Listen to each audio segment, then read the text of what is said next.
Sir सबसे ये जो आपने बात की ना, जो सबसे पहला सवाल ये है कि हमारा मुआशरा अखलाकी इन्हितात का शिकार है। बिल्कुल। उसमें एक बहुत बड़ा रोल जो है ये मोबाइल ने प्ले किया है, जो इसने हमारे मुआशरे में चीज़ों को पॉजिटिव कम और उसका नेगेटिव इस्तेमाल ज़्यादा है। बिल्कुल ऐसे ही है।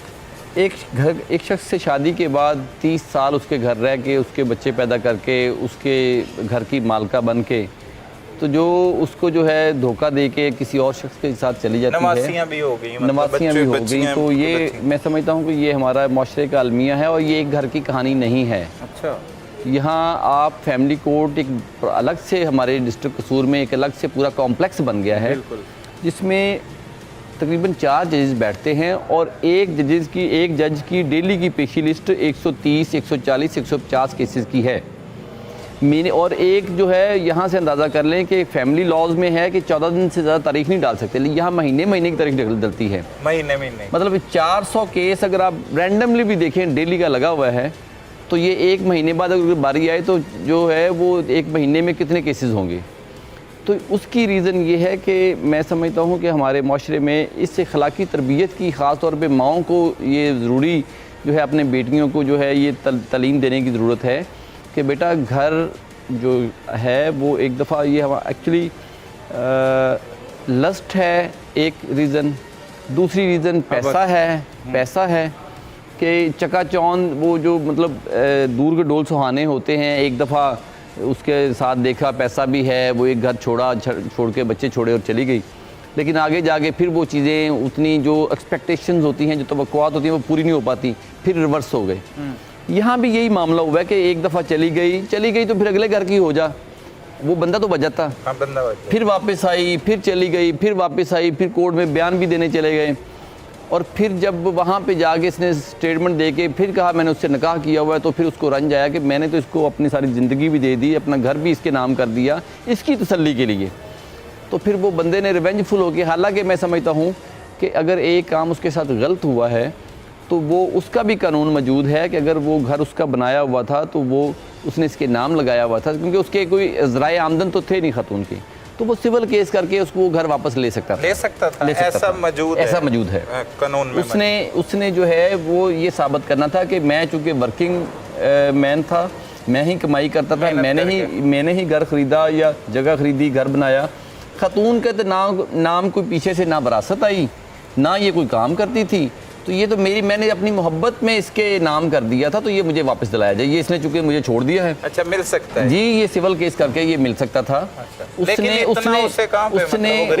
उसने कानून की अमलदारी नहीं ली, उसने कानून का दरवाज़ा नहीं खटखटाया। लेकिन इतना शौर भी तो ज़रूरी है ना। लेकिन उसके लिए मैं समझता हूँ कि जैसे हर इंसान जो है जब किसी ऐसे मामले में पड़ता है, वो किसी वकील से या किसी भी अपने रिश्तेदार से किसी से मशवरा कर सकता है। बिल्कुल कर सकता है। तो ये मैं समझता हूँ कि वो भी मतलब पोतों दोतों वाला था, तो उसको भी इतना वो बच्चा नहीं था। तो लेकिन अब जो मामला जिस नहज पे चले गए, एक शख्स की जान चली गई, वो जो लॉस है वो बहुत बड़ा लॉस है, इर्रिपेरेबल लॉस है, जो कि नाकाबिल वापसी है। ख़तून जो है, आप मुझे ये बताएं कि वो ख़तून जब उसके जो मकतूल के लवाहकीन ने जो FIR करवाई है, उन्होंने ख़तून को भी मुलव्वस करार दे दिया। ठीक है, अब ये दोनों मियाँ बीवी तो आ गए कानून के कटहरे में, बिहाइंड दी बार चले गए, हवालात के पीछे चले गए, अभी इनकी तफ्तीश होगी, ये जेल भी चले जाएंगे। जो बच्चे हैं पीछे उनका क्या मुस्तकबिल होगा, क्या वो कहाँ मिसयूज़ नहीं होंगे। तो यहाँ मैं समझता हूँ कि बच्चों का मतलब मुस्तकबिल जो है तारीख हो जाएगा। मतलब वो जो पीछे बच्चियाँ ब्याने वाली हैं वो कैसे मिसयूज़ होंगी, उनको जब ऊपर कोई केयर टेकर ही नहीं होगा, उनके ऊपर कोई बड़ा ही नहीं होगा, उनको समझाने या कोई बाहर के बंदे को अंदर आने से रोकने वाला होगा ही नहीं, तो फिर कैसे चीज़ें में निज़ाम चलेगा।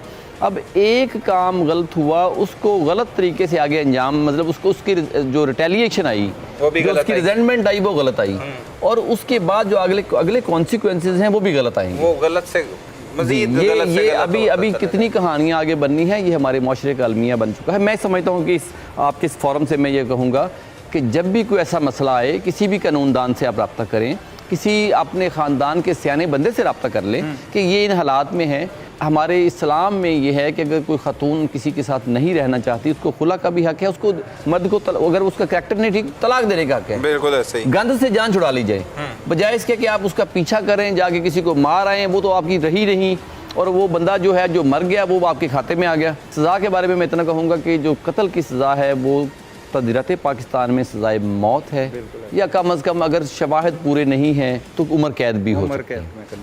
और अगर पुलिस ने वो इस्तगासा या जो उसकी शवाहिद पूरे सही तक इकट्ठे नहीं किए तो ये बरी भी हो सकती है। शुक्रिया चौधरी साहब, थैंक यू वेरी मच। नाजरीन, इस वक्त हमारे नुमाइंदा खसूसी कसूर शाहरोज़ ज़ेब हमारे साथ मौजूद हैं। उन्हीं की ज़ुबानी जानते हैं ये कत्ल की वारदात किस तरह से हुई, इन्हें इतला मिली तो इन्होंने क्या कुछ देखा और पुलिस ने मुलजिम कैसे गिरफ़्तार किया। शाहरोज़ साहब शुक्रिया वक्त दिया। ये बताइएगा ये अफसोसनाक वाक़या, ये कत्ल की वारदात किस तरह से हुई? जी, ये कसूर का नुमाई इलाका है रंगपुर। वहाँ पर पुलिस को 15 पे कॉल वसूल होती है। जैसे ही पुलिस को इतला मिली हम भी उस मौका पे पहुँचे तो वहाँ पर देखा कि एक नामुन अफराद को छुरियों के वार करके बेदर्दी से कत्ल कर दिया गया था। जब इसको हमने अपने तौर पे इन्वेस्टिगेट किया तो फिर पता चला कि साबका शोहर ने बीवी के मौजूदा शोहर को उसका बेदर्दी से छुरियों के वार करके मर्डर कर दिया। उसकी बड़ी वजह यह आई कि जो ये मुलजिम था इसने ये इन्हीं के घर पर इसके बेटे के जो मुलजिम है इसके बेटे का दोस्त बना। दोस्त बनकर उसकी अपने दोस्त की वालदा के साथ नाजायज़ मुबैना तौर पर नाजायज़ ताल्लुकात कायम किए। उसके बाद उस खातून ने अपने शोहर से खुला लिया। खुला लेकर इस मुलजिम के साथ शादी रचा कर अपने बच्चों को छोड़ कर यहाँ से चली गई थी। उसको रंज था इस मुलजिम को कि इसकी बीवी ने उसका अपने बेटे के दोस्त के साथ इस तरह से वो शादी की। इस खातून के 6 बच्चे थे जिनमें तो 2 की शादी हो चुकी थी और उसको खामद को इसका शदीद गम भी था, लेकिन उसने कानून को अपने हाथ में लेते हुए बेदर्दी से छुरियों के वार करके उस मुलजिम नौजवान को बेदर्दी से कत्ल कर दिया था। इंतहाई अफसोसनाक सूरत हाल है। इस वक्त मुआशरा बहुत बुरी तरह जो है दलदल में धंसता चला जा रहा है। जो वाक़यात हो रहे हैं मुआशरे की अक्कासी करते हैं। मुआशरे में रहने वाले लोग ही इस तरह के वाक़यात में मुलव्विस हैं, तो इनकी रोकथाम के लिए हम सबको अपना अपना किरदार अदा करना होगा। नाज़रीन, औरत के अंदर से जब वफ़ा ख़त्म होती है तो नस्लें तबाह हो जाती हैं, जैसा कि इस केस में भी हुआ कि 6 बच्चों की माँ ने इश्क लड़ाया, जिसके नतीजे में उसका साबिक शौहर कातिल और मौजूदा शौहर मकतूल बन गया और बच्चे बेआसरा हो गए। लिहाजा ख़वातीन को दहलीज पार करने से पहले ये ज़रूर सोचना चाहिए कि उनके साथ बहुत सी जिंदगियां जुड़ी हुई हैं। अपने इर्द गिर्द होने वाले जुर्म को फौरी 15 पर रिपोर्ट कीजिए। अपने मेज़बान सलमान कुरैशी को इजाज़त दीजिए। अल्लाह निगहबान।